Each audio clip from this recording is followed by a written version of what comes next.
Welcome back to Scale Auto Guys Workbench. Today we're working on this 1970 Buick Wildcat hardtop from AMT. This is part of the Craftsman Plus series, so that means it's a curbside kit. And it's, well, let's start with the body.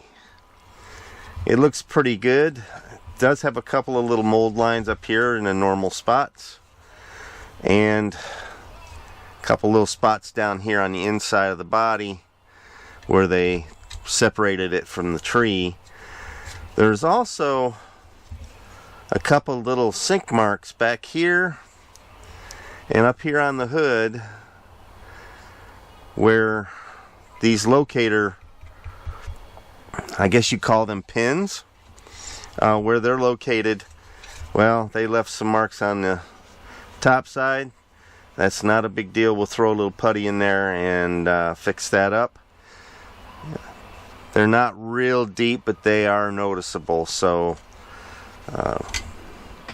they're just deep enough to be noticeable, I should say. So here's your one-piece interior tub. The door detail is very light. They do have the simulated carpeting molded in. So far this kit doesn't have a whole lot of flash anywhere that I've noticed, but you know, there are a few things we have to fix. Here's your chassis with all of the detail molded in, preset axle heights. I suppose if you wanted to, you might be able to drop that back down a little bit so you get a little bit of a, not this dramatic obviously, but you know, a little bit raised up in the back end, not a whole bunch. You don't have a whole lot to work with there. Dare I say barely enough. The front end looks like it'd be not really low, but not really high either. So there's the chassis. This kit only has, what did it say? I looked it up before, but I blipped. 30 parts. There's 30 parts to this kit, which will make it the, you know, it's an easy weekend build.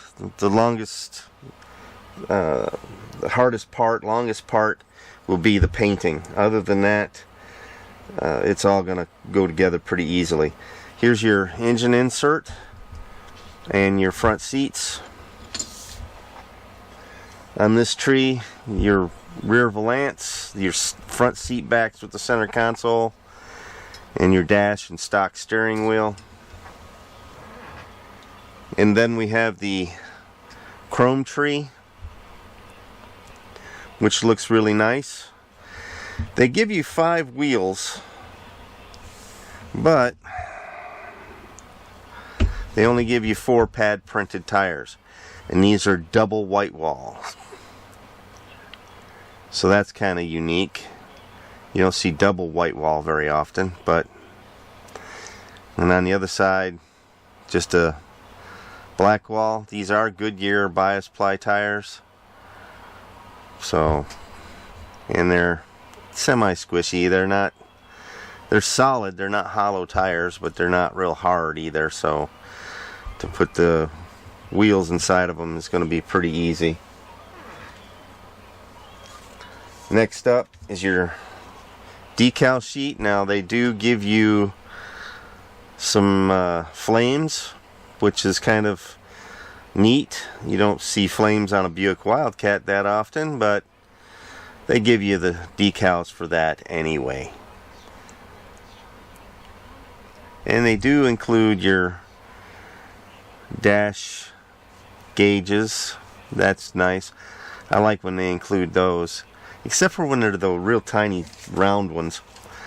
Those never work well. Not for me anyway.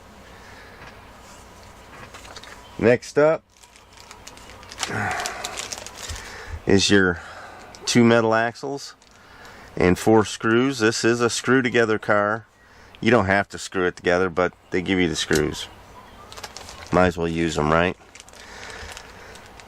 Last up for parts is your red taillight tree and your one-piece window. And as per usual, they stay right there in that plastic until I'm ready to use them. Last up is your decal. There I go again. The instruction sheet, and it's just this one little page, front and back. Like I said, it's only 30 parts, so no point in going real elaborate on the directions. Alright fellas, there you have it. The 70 Buick Wildcat hardtop. There's not a whole lot of cleanup to do, but there are some sub-assemblies, and so let's get on those, and then after that I'll see you at the paint booth.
Alright fellas, I just got done polishing it.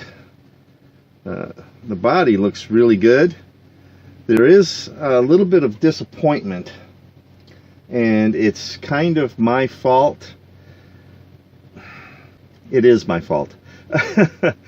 When I filled those gigantic divots in the trunk lid and the hood, I was using 2000 grit sandpaper. It was the smoothest sandpaper I had here. and for some reason that sandpaper left scratches in the hood that forced me to strip this body and sand on it some more. And I went and got some 3000 grit, and I thought I got it fixed this time. Shot the primer, it looked great, and I sanded it again with the 3000 grit and thought I was doing it right. Then I shot the paint. Paint looked okay. Then I shot the clear, and when I shot the clear, all of those scratches came back, and I cannot get that hood to look good for nothing. It's got a few spots in it where it looks really good, but the rest of it, the hood looks terrible.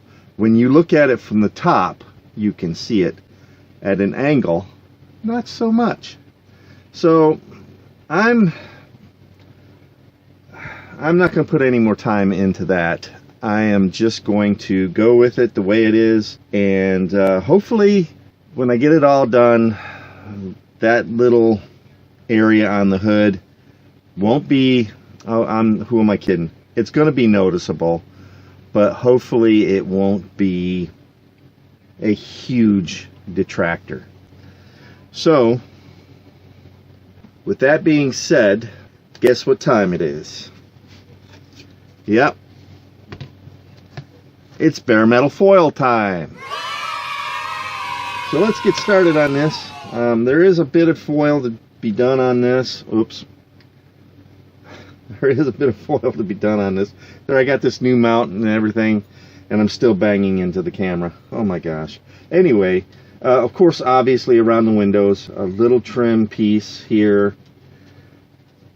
Now, this area here on the body, some of the images of the 1-1 car I had come across on a Google search had a chrome strip down this. Not so much this, but this one. Some of them had it, some of them didn't.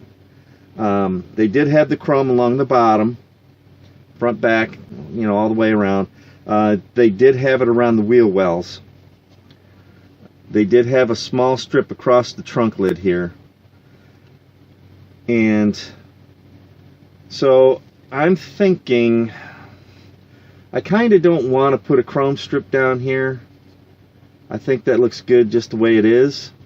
The decals that they have a decal that goes there. I don't know that I want to mess around with that.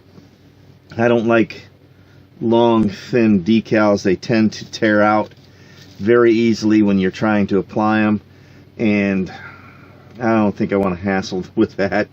So I'm thinking I'm just going to put it on this end, around the wheel well, across the bottom, duplicate the back and back here, put some chrome on this, the door handles obviously around the windows, and that's about it. I think I'm just going to go with that.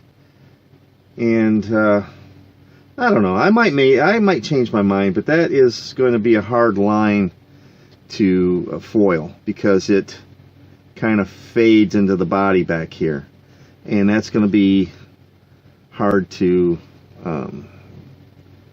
cover with bare metal foil. I could use the pen, but the last couple of weeks my hands have been really shaky, and I don't want to ruin the paint by, oh crap, and then I got a jiggly line down through there. I don't want to mess around with that either. A piece of advice: when you go to paint this kit, I put the screws in the holes back here to hold this rear valance in place while I shot the paint, and that way there it's matching the body. So there you go. Let's get on this foil.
Alright fellas, I got the bare metal foil completed. I did go ahead and put the stripe down the side. I don't know, I guess it looks better with it than without it. I wasn't sure if I should do up the center of the hood or not. I'm still going to research that, and across the trunk itself. This foil is getting kind of old, and it fought me a little bit. It kept tearing and all kinds of stuff, and so I don't know, maybe it's time to go find a new sheet of it.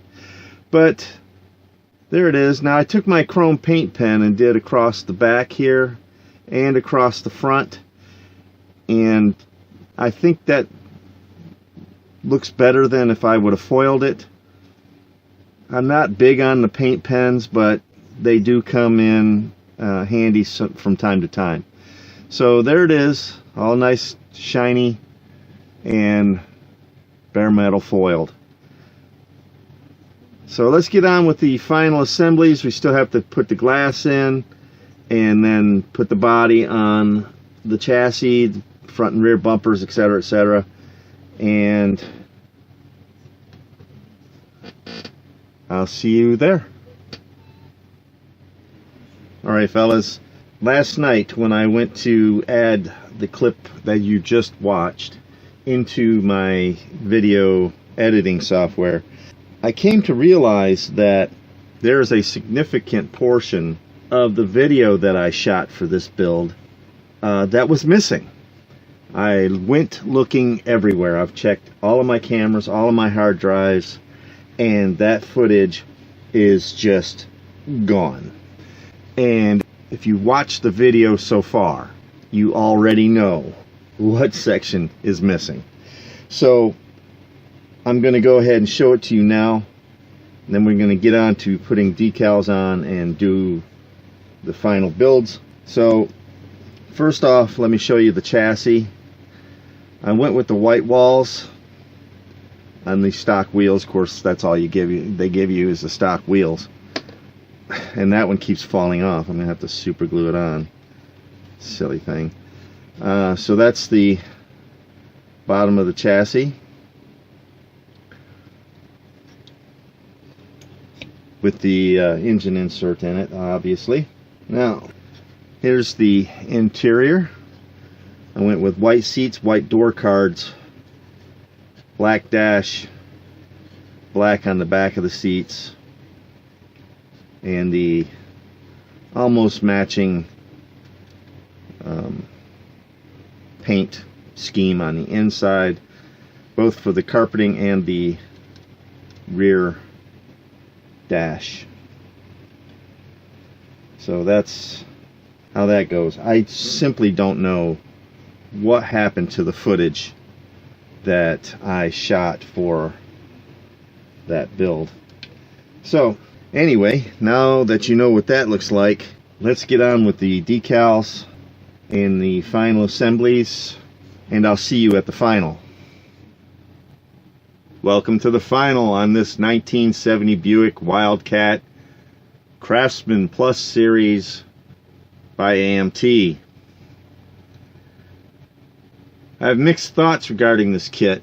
On one hand, I think that is a cool subject, and on the other, I think that it could have been better, much better. Starting with the huge divots in the hood and the trunk lid. If this had been properly cast in the mold, those divots would not have been an issue, but because they were, I had to choose between filling them or ignoring them. As you watched earlier in the video, I chose to fill them and ended up with a messed up hood. I admit freely that those marks in the hood were of my own doing. I obviously dropped the ball on that repair. Second thing about this build is the fact that my camera messed up and I lost all of the footage of the interior and chassis build. I simply don't know where that footage went. I've searched all of my cameras, my computer, all my hard drives, and I came up empty-handed. looking on the bright side of this, you can get to the end of this video to see the end result faster than ever before.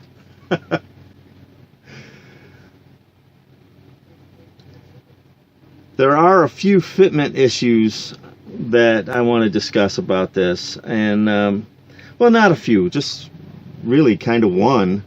The front grille bumper assembly doesn't fit as snug to the body as I think it should, and it may be hard to see that right now, but in the still shots at the end of the video, you'll probably see it there. Other than that, the glass fit in perfectly, the interior tub fit in perfectly, the chassis slipped right into the body, no problems whatsoever. This is a screw bottom car, so it's all held together with screws. I've got the screws in, they're tight as I can get them, and that front grille assembly just won't meet the body. The rear bumper and everything fit beautifully, but that front one just refused. So that's really about the only fitment issue with this car. Everything else just fell into place beautifully. Now, as I said earlier, I decided to go with the chrome stripe just along that front fender and door on each side. There was decals for that, but you'll see this later on when in the stills again. When I put the decals over the Wildcat emblems on the fenders and such, they're not, they look silver on the paper, but when you put them on the vehicle itself, they turn black for whatever reason. They're no longer silver. And it's not like I put those over just paint. I had actually picked those out with a chrome paint pen prior to putting the decals on there. And that may or may not be what caused this issue. I don't know. I'd like to think that it would have enhanced those decals, not made them turn dark. Initially, when I went to build the interior, I was going to use a maroon felt material on the floor and the rear deck lid. What do you call that? In the rear window, anyway.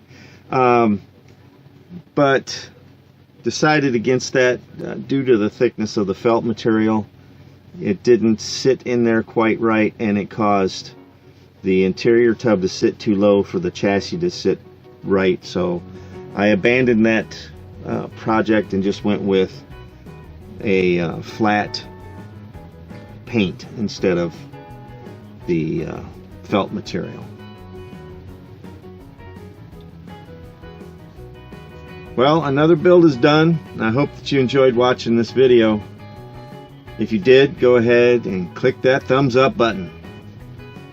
It helps the YouTube algorithm to share my content, which helps my channel grow. If you have any questions or comments, please write those in the comment section below. I'll be happy to respond as soon as possible. Be sure to follow me on Facebook, or you can drop me a line at scaleautoguy@gmail.com. If you want more videos like this one, make sure to hit that subscribe button below and the bell icon so that you'll be notified when I post new videos. Thanks for watching Scale Auto Guy's Workbench, and I'll see you on the next build.